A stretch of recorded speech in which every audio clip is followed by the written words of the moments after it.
Hello दोस्तों, एक बार फिर आपका स्वागत है मेरे YouTube चैनल में।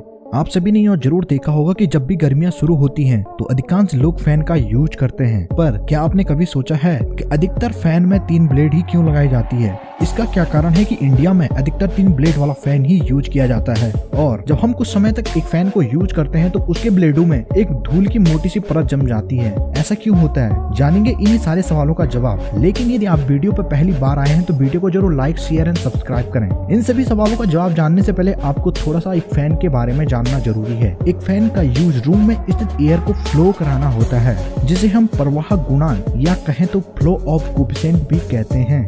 और आपने ये भी देखा होगा कि एक फैन के ब्लेड कभी भी सीधे या चपटे नहीं होते हैं, बल्कि एक एंगल पे झुके होते हैं। वह एंगल 45 से 55 डिग्री तक हो सकता है। ब्लेड को एक एंगल पे झुकाने से वह एयर को नीचे की तरफ धकेलती है, जिससे हमें काफी मात्रा में हवा का अनुभव होता है। पंखे के ब्लेडों को एक एंगल पर झुकाने को एंगल ऑफ अटैक कहा जाता है। किसी भी फैन के लिए फ्लो कोएफिशिएंट या कहें तो हवा का फेंकना फैन के नंबर ऑफ ब्लेड और ब्लेड के एंगल पे डिपेंड करता है। एक रिसर्च में ब्लेड के एंगल को चेंज कर तथा ब्लेडों की संख्या को घटा बढ़ाकर एक्सपेरिमेंट किया गया, जिससे कि कुछ चौंकाने वाले रिजल्ट निकले। अब आप एक ग्राफ देख रहे होंगे जिसमें ग्रीन लाइन 2 ब्लेड वाले पंखे को शो कर रही है, जिसका फ्लो ऑफ कोएफिशिएंट काफी कम है। मतलब यह 2 ब्लेड वाला फैन एयर को उतने अच्छे से फ्लो नहीं करा पाएगा। लेकिन अब आप 3 ब्लेड वाला फैन देख रहे होंगे जिसका फ्लो कोएफिशिएंट काफी अच्छा है, इसलिए इसका उपयोग अधिकतर किया जाता है। अब आप 4 ब्लेड वाले फैन को देख रहे होंगे जिसका फ्लो कोएफिशिएंट 3 ब्लेड वाले फैन से अच्छा है। मतलब वह 3 ब्लेड वाले फैन से अच्छी एयर प्रोड्यूस कर सकता है, लेकिन फिर भी इंडिया में 3 ब्लेड वाला फैन का ही यूज किया जाता है।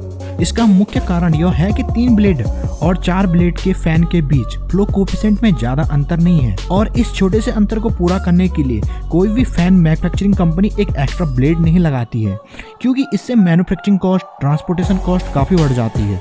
और साथ में यदि ज्यादा ब्लेड यूज की जाए तो फैन का वेट एक्स्ट्रा बढ़ जाता है और फिर मोटर द्वारा पावर सप्लाई धीमी हो जाती है। और यदि मोटर की पावर को भी बढ़ा दिया जाए तो इसका सीधा असर हमारी इलेक्ट्रिसिटी बिल पे पड़ता है, जो कि काफी कॉस्टली हो जाता है। यही कारण है कि इंडिया में 3 ब्लेड वाले फैन का यूज किया जाता है। पर अगर हम अमेरिका की बात करें तो वहाँ पे 4 ब्लेड का फैन यूज होता है, क्योंकि वे ठंडे देश हैं और वहाँ पे फैन का यूज गर्मी से निजात पाने के लिए नहीं, बल्कि एयर सर्कुलेशन को इम्प्रूव करने के लिए किया जाता है। अगर हम 2 ब्लेड वाले फैन की बात करें तो आपने इन्हें शादी, पार्टी, पंडाल में जरूर देखा होगा, जिन्हें तूफान वाले पंखे भी कहा जाता है, क्योंकि यह बहुत तेजी से घूमते हैं परंतु ये बहुत शोर करते हैं। और यदि आप अपने घर के लिए एक फैन खरीदना चाहोगे तो ये 2 ब्लेड वाला तो कभी नहीं। इसलिए हमारे देश इंडिया में 3 ब्लेड वाला फैन ही यूज किया जाता है। कुल मिलाकर लागत, खर्च, स्पीड, सर्कुलेशन, शोर इत्यादि को बैलेंस करते हुए हम 3 ब्लेड वाले फैन का यूज करते हैं। और अंत में आपने देखा होगा कि कुछ समय तक फैन यूज करने के बाद उस पर धूल की एक मोटी पपड़ी जम जाती है। ऐसा क्यों? ऐसा इसलिए होता है जिस प्रकार हम गुब्बारे को बालों पर रगड़ते हैं और जब गुब्बारा ऊपर उठाते हैं तो बाल भी गुब्बारे के साथ चिपक कर ऊपर की ओर उड़ते हैं। उसी प्रकार जब एक फैन गति करता है तो उसकी ब्लेड में चार्ज उत्पन्न हो जाता है, जो कि धूल कोनों को अपनी ओर आकर्षित करता है और वो वहीं चिपक जाते हैं, जिस कारण हमें एक लंबी धूल की पपड़ी देखने को मिलती है।